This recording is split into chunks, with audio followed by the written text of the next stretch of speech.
Thank you. It is true. It's not just a claim. But I'm a software engineer. Probably the stuff I work on that is of most relevance to this conference is distributed systems for data engineering. It'd be helpful for me. Could you raise a hand if you do data engineering type of work? Okay, cool. I'm just trying to figure out how to pitch this to kind of data engineers versus data scientists. So thank you. And this is what this talk is about. So I had a very bad week in the remote office where we were working on an application that a lot of people rely on. I'm going to talk a little bit more about some context for that before going into the things that I learned from that.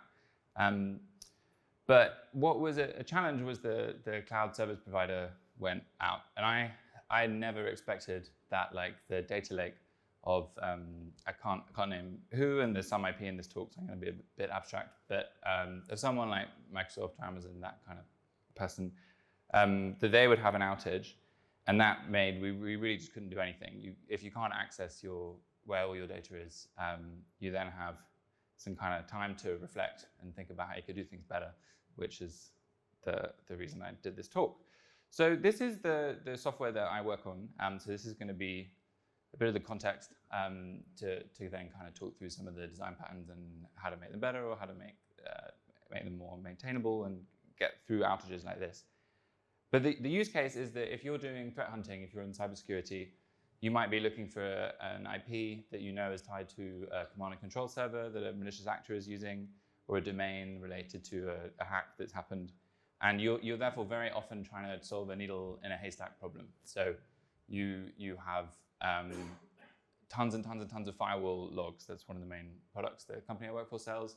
And you have to query thousands, hundreds of thousands of petabytes to try and you often need to do this fast. You need to do this because you need to figure out, has someone been hacked, or is somebody being targeted, so we can stop it.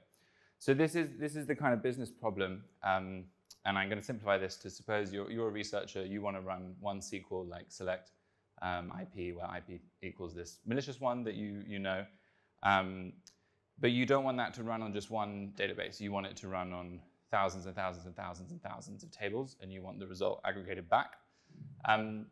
So that's the kind of utility of what we're doing. I guess just briefly, that there are also data science use cases for that might be of more interest to people here if you're kind of trying to profile that data over time and it's siloed in different areas and you want it aggregated all back in one place. That's the other kind of thing people might use a system like this for. Just a caveat that I kind of have to give. A DDoS attack, a denial of service attack on a cloud provider is something I think a lot of threat actors would like to do. I'm sure none of you would like to do that. But this would be a very, very, very expensive way to do this. There isn't a kind of smart way to do this in the talk. I would reframe it more as like a DDoS attack on your own bank account. Every one of these requests you're going to pay for doing this, and that's all automated, all of that billing. So don't go and do this basically unless you want to waste loads of money. So these are some of the constraints on the system that I wanted to start with this before going into the design. And as I was saying earlier, at least in my experience, when you're serving users for things like this, especially threat researchers where they're coming from a place of, I'm really worried someone's being hacked. It might be a hospital, it might be a healthcare system. I just got to get data back fast. They don't really care if their query is like thousands of petabytes. They just need it fast, or it's not useful. The other thing is that there therefore has to be a distributed query, but that means it's hard if you're the developer or the data engineer. I think the simplest way I think about this is debugging a problem on one machine is just a lot easier than debugging it on 100 machines, especially when those machines all don't run the same software and all run different component parts. But it has to be distributed because you can't give that speed otherwise. And then the other thing is that all of this data is in a cloud data lake. So those come with lots of rules about how you can query the data. You don't really have that much control over how you can shape the data. So those are the kind of design constraints. And the way this system is architected uses two design patterns, an event-driven one and a scatter-gather one. I'm I'm going to go over both of those and then kind of combine them so you can see that, and it hopefully will make sense. But I think it'll be a bit simpler to go through one by one. I'll put a reference at the end of this talk, but these are all from a Riley book on design patterns for distributed systems that I would really recommend.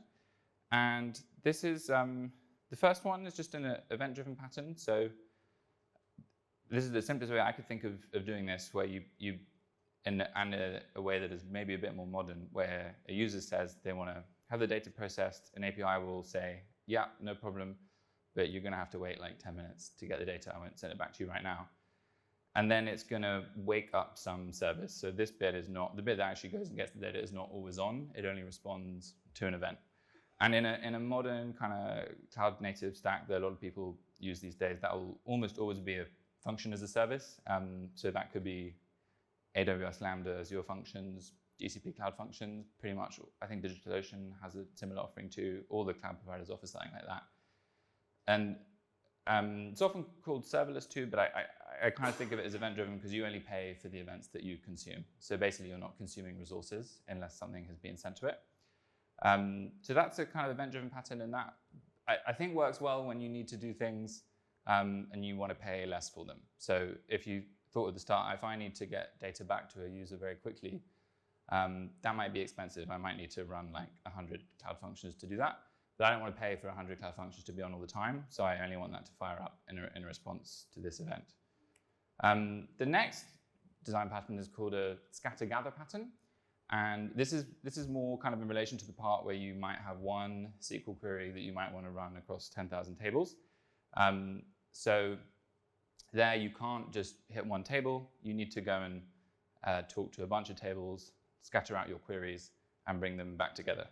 So this is, I've called this Gang of Four speak, because if you're into design patterns, Gang of Four is a book that kind of describes lots of things like factory patterns or template method patterns, maybe things you might have heard before or not. But if you're interested in that, that was kind of the OG book on that I would recommend checking out. But it also comes at the cost of some abstractions. So in this design pattern, this is typically called a root node, and these are called leaf nodes. I don't really think this resembles a tree very much personally, so I think this is more like the service that builds the queries, and then these are the bits that process it. But canonically, this would be the root, and these would be the leaves. And how this would work is this would say, okay, you run this query on tables 1, 2, and 3, send the results back. You run it on 4, 5, 6. You run it on 7 and 8. And then it all comes back to the kind of query scheduling service that is then going to aggregate the results and send it back to the user. And then if you put both of those together, you then get something that I think is pretty cool, where you have a function as a service of some kind, then triggering a scatter-gather bit down here. So you have the kind of event-driven on top and scatter-gather bit below. This, I think, is quite powerful because you can then run something like one SQL query across lots and lots of different data sources. You can aggregate large amounts of data with one request. And you can chuck a ton of compute at this kind of thing, which is useful if people want results back fast, which they do in the case I was talking about. But it might cost you a bit less because you're doing it in an event-driven fashion. So that's the kind of reason you would do this. And I think hopefully this bit makes a bit of sense, but it gets a little bit more complicated here. If you have a query service, this would kind of map on to something like the root node in the last diagram. That's maybe going to need to be spun up dynamically. So here you might have something like a Kubernetes operator that responds to a request here and fires this up. And then this would also need to dynamically kill and destroy Kubernetes pods that do the processing works to go and get query data back. And these also are going to need to talk to each other through some kind of messaging service, something like Amazon SNS or Kafka. But some kind of asynchronous message queue is pretty crucial to these things, being able to talk to each other and respond to events. I haven't put that in the diagram to try and keep things simple, but those are the kind of bits and bobs you need to make it all work. And that's all going to talk to a data lake of some kind. And I've just put here some examples from the different kind of systems you actually might want to do this. And these are all systems that would house petabytes of data. If this makes sense, could you raise a hand? Okay, so please ask me a question later if anything needs clarifying a bit more. Hopefully it'll make a bit more sense as I get into things breaking, because I think everyone is quite familiar with stuff breaking. So these are the 5 lessons that I kind of took from this breaking. And I guess just going back here for a sec, as is probably apparent from maybe 60% of people raising their hands, this is quite a complicated system. So there's a lot of stuff that can go wrong and break. But the data lake breaking is like pulling this block. It's the thing in the middle that you think is like, if you were playing Jenga, that is not really the first block I would pick. And it destroys everything like immediately. So that's what happened there. And I always feel like this. I often have an argument with people if you're supposed to git rebase main or git merge main. I still don't know the answer. So that makes me feel like this. I put this slide on because this kind of emotion, I think, happened a lot when there was a big outage. And I think when something big goes down, you kind of feel like, oh, it's my job, or at least I feel like it's my job to fix this, but I don't really know how to fix this. And so I then spent quite a lot of time trying to think, oh, I should go look at some code. I should go debug things and kind of be really technical. And none of that, in the end, helped me solve any of the issues. We ended up fixing this by trying to be a bit less stressed, having a break, and then talking to other people. So that, for me, was really counterintuitive, which is why I wanted to kind of put this up, that actually you might get to root cause analysis of a complex system breaking that people depend on for pretty urgent work, like finding out if people have been hacked, more by listening to someone who knows a lot more than you and writing no code. That is not a conclusion that I would have reached before this happened. And I think that is also quite relaxing. So if something else big broke again, that's probably the first thing I would do. I would kind of go find out who made it, who else has worked on it, and just kind of listen to what they think. And then the other thing I would say is, I think if you have to go and talk to a cloud service provider about something like this, and maybe again, this is kind of a non-technical skill, but from their point of view, it's quite hard to identify your resources. That was the main thing I learned from this. If you think whenever you create an account in the cloud, you get some project ID, and you get some other ID for this account and an ID for this other resource, and it kind of spirals, and this is why we have Terraform, to stop this from happening. But they need all of that information in order to hone in on what is actually happening to your use case. And I found when we kind of went back to them the second time with all of that, it was way more useful. So that kind of administrative task, rather than just kind of going to them with the problem straight off the bat, saved us a lot of time, but didn't at all feel like what you should do when there's an outage. When there's an outage, it feels like just get on the phone and fix it right now. The next lesson, sorry, I've actually forgot what I put for number 2. So yeah, build with the expectation that things go wrong. I often feel like this at work, and I think that this is particularly true for distributed systems. I think that we often think very much about the performance requirements, and if we're meeting the performance requirements, which this system definitely did, then you kind of solve the problem. It might break sometimes, but if someone can get like 100,000 petabytes back in a few minutes, job done. But in reality, it's not really like that.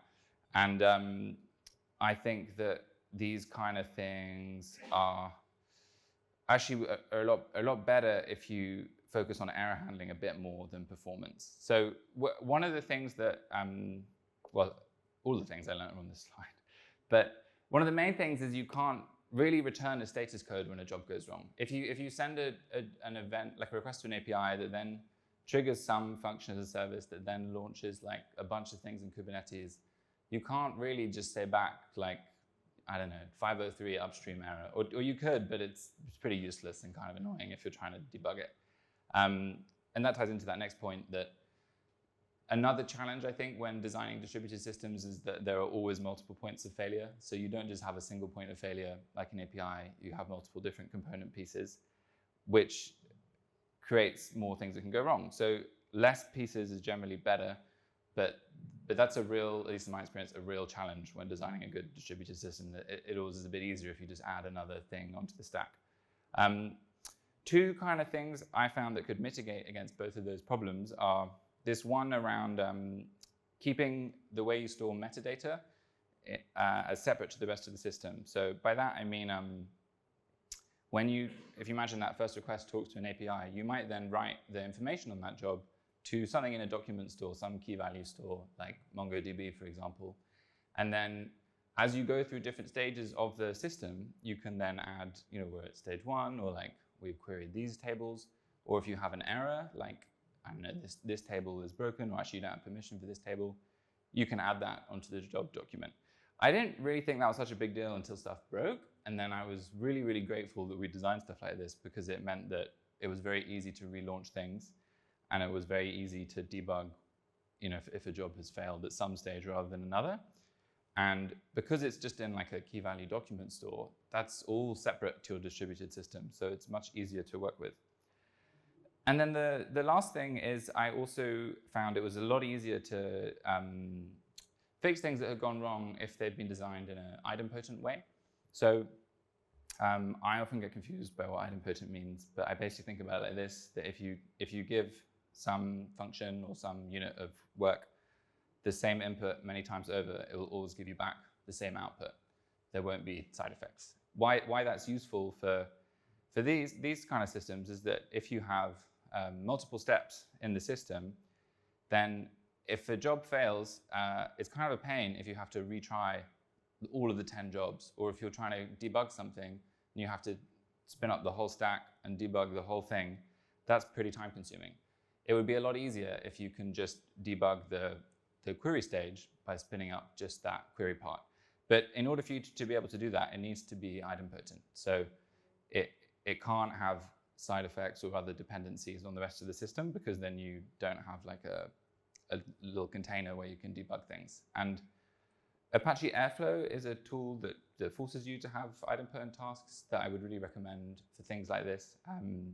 Even if you don't end up using it, just trying to model the control flow of a distributed system through the kind of the DAG model Apache Airflow has, where every task has to flow directly to the next task and be idempotent, would certainly save me a lot of time when we had that. The next thing is users, and this gets harder the more complex that your program gets. So one thing I took from that is that you can maybe consider doing UX a little bit differently for technical users. So for the team I work on, we're not customer facing, which might be similar to other people who work on data engineering teams.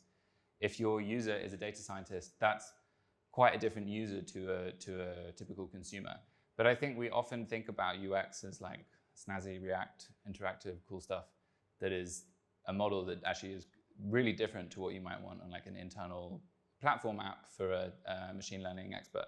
So I think if you kind of shifted that paradigm a bit, you might think you could treat a user more as a colleague than a customer, by which I mean you might focus maybe a bit more on empowering them to do their own job without kind of solving everything perfectly for them in one go. So if you come back to that idea I had about metadata in a job document store, you could have a user hit that, be able to get errors themselves, relaunch jobs themselves. That also means they don't have to bug you to fix stuff. But it's also a lot less frustrating for them, and you can also use that to articulate some of the constraints. So, and I also found when this system broke, people, I almost immediately get pinged when this breaks, because of that point I was saying earlier, that people are using it to find attacks, so they really need it.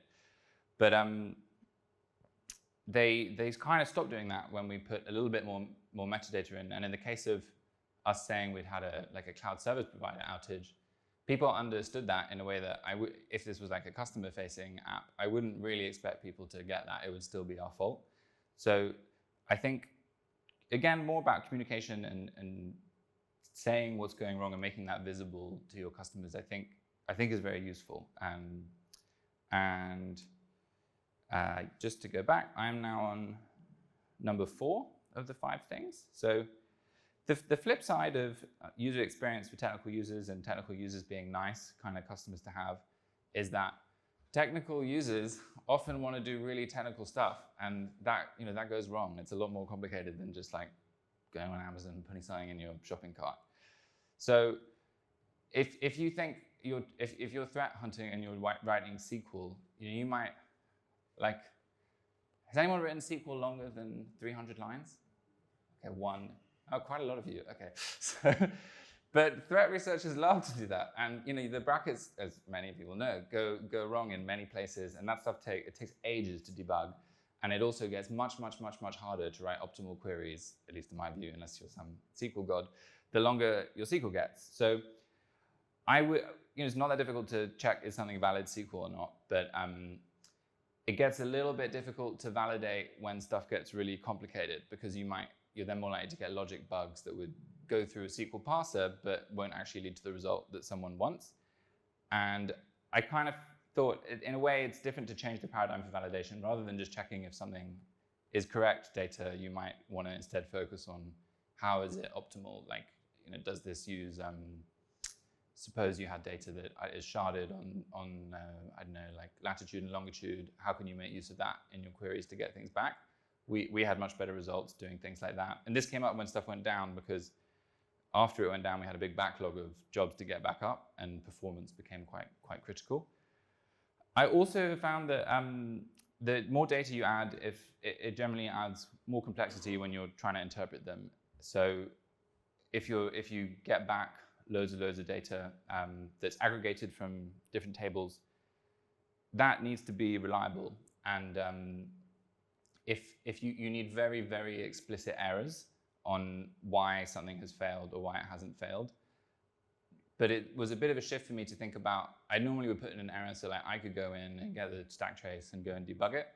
But it might be better if that error was more expressive and it just explained to somebody why this data went wrong. So again, if you're focusing more on like an analyst as your customer than someone who's just buying a product, I think that helps. And it was a bit of a shift for me to think of errors as maybe explanatory rather than just something that has broken.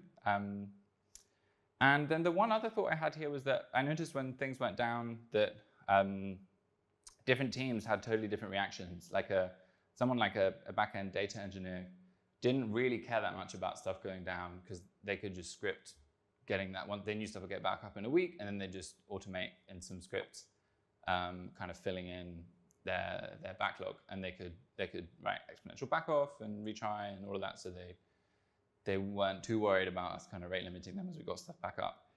That was very different though versus someone who's threat hunting. They are not comfortable writing that level of scripting.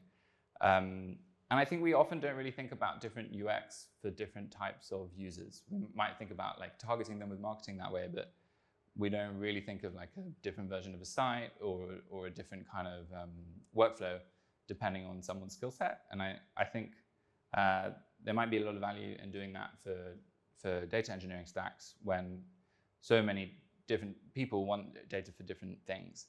And then alerts, I think, is a real challenge for distributed systems. There was quite a good talk someone gave from the DAS team about observability in distributed systems that I would recommend too if you're interested in this. But I'll start with the problem and then go a little bit into ways I've thought of tackling it. But the main problem I think you have is that there are so many things you can monitor. You can monitor CPU on each system. You can monitor like pod eviction if you're in Kubernetes.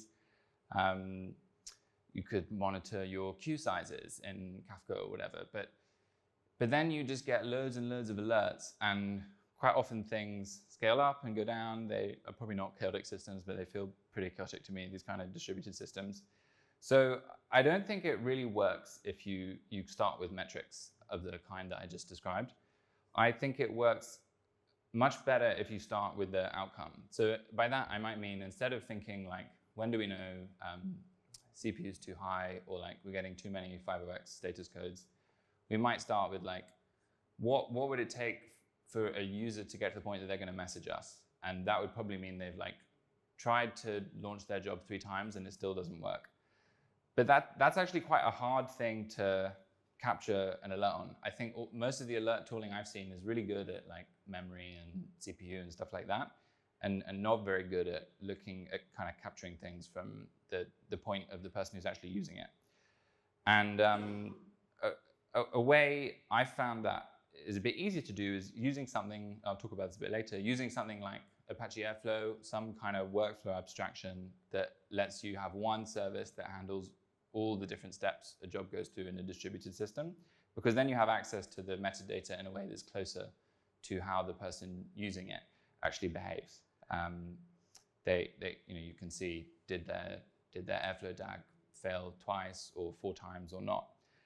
And then the last thing I think is that most people don't like alerts. No one really wants to be on call.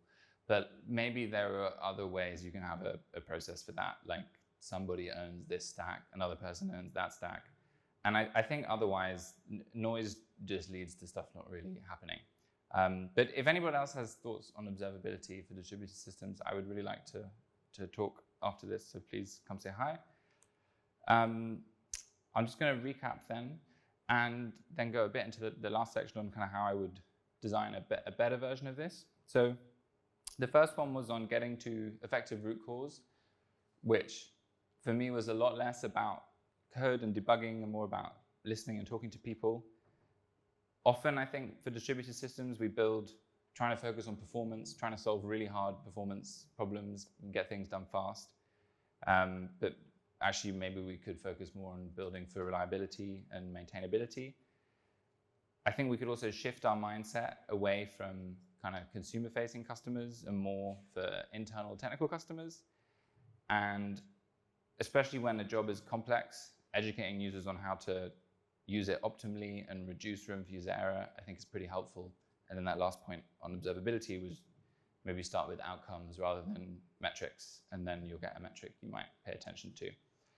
So with all that in mind, this is kind of a very rough diagram of how I would apply that to an actual example. So probably be a little bit less rude than this, but basically the API would maybe say back, this is how you could write the SQL better. Rather than say it's valid or it's not valid, it would be like, have you tried this? Or would you do that? Then once you've got like a good query, you could then use some kind of workflow orchestration tool. So I've mentioned Apache Airflow a few times, but all the main cloud providers have things that do this. And the main benefit of that is that it encapsulates all the steps of your scatter gather bit, the stuff that happens here, in this one box here. And that means you can send stuff to your observability service, like this person's been trying this exact same query like 10 times in a row and they haven't got any results, and you can alert on something like that. And it will also abstract away a lot of those noisy alerts on things like CPU or memory or traditional things.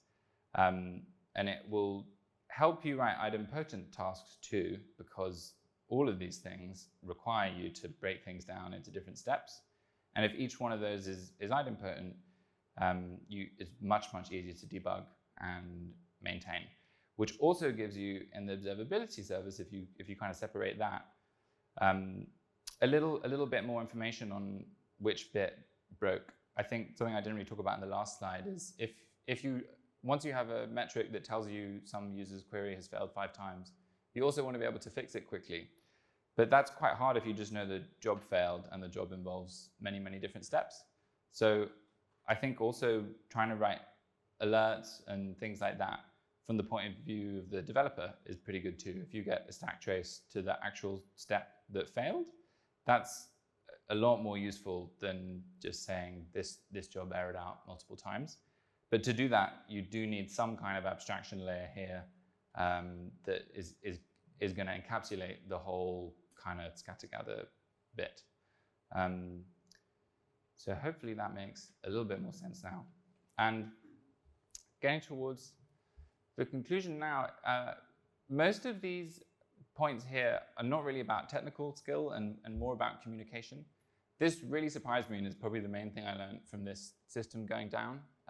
I would have thought that a distributed system that runs queries across multiple data sources is a really difficult thing to build. And while I think that's true, getting better outcomes in it was maybe more about building for good teamwork and enabling other people to use it well, which is probably like most software development. But I think that's really easy to undervalue when you're kind of confronted with a difficult task, like let someone query this data at this speed, or you have really high latency or SLA type requirements.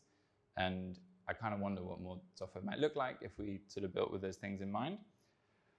And then the other thing I learned was I feel like often if I kind of check out a new code base, say because I just started a job, the first thing I would do is spin it up and try and break it, and that's generally how I learn things. But I've never really considered doing that with a more complicated system, mostly because I'm kind of terrified I won't know how to fix it if I break something that has got 10 different parts. But it did make me think, like, suppose when I first started this job, if I just turned off access to the cloud provider and seen what went wrong, that I would have actually learned loads from doing that. So I think it's maybe worth being a bit less afraid of breaking systems, even if they're more complex and distributed, they're still just computer systems. And then if you start from that point around how can you build it so it doesn't fail if an upstream dependency breaks for 2 weeks, I think is a really interesting question. I think we don't really, I think we're quite biased towards people like cloud service providers who do have very high SLAs always being perfect. And even if they are perfect and this stuff hadn't broken, the changes that I think we would have made had we kind of engineered the whole system from this perspective would have been very beneficial. I think it forces you to consider what areas your system is dependent on and then what the whole dependency chain looks like for the rest of the architecture. And then that can help you to build much more on top that is reliable, easier to debug, and nicer to work with. And then here are a few resources. So this first one is a blog from Unit 42, which is the threat intelligence team where I work, that talks about hunting for a mutex. I think most people probably know what a mutex is, but in case you don't, it's when you want to have some kind of a lock across multiple different processes. So if you're looking for malware, it can be helpful because, I don't really know why, but hackers often use the same string to acquire a mutex. But this talks about hunting for that, and that's exactly the kind of use case that we would try and support for, hunting across something like that would identify a particular strain of malware across large amounts of data. This website is kind of gold, I think, Enterprise Integration Patterns. It has like 65 design patterns for asynchronous message queues. I didn't really even know that was possible. But the bit I kind of missed out from some of those architecture diagrams was what does the format look like for the message when you're talking between like a query processing service and a query scheduling service. So the bit that does the scattering and the bit that does the gathering. And there are a lot of different paradigms for doing that. And it's kind of the glue that ties the whole thing together. So I would really recommend that website, which also has a book that Martin Fowler reviewed on that topic. Then that O'Reilly book is about designing distributed systems. So that involves lots of the patterns I described and a few others. And then the Gang of Four one I mentioned is that penultimate one there. And if you're a bit like me and would maybe just rather read code than a book, refactoring.guru is a very good website that has a lot of kind of mostly in Python examples on different design patterns. I think I probably finished a bit early. Hope that's okay. Yeah.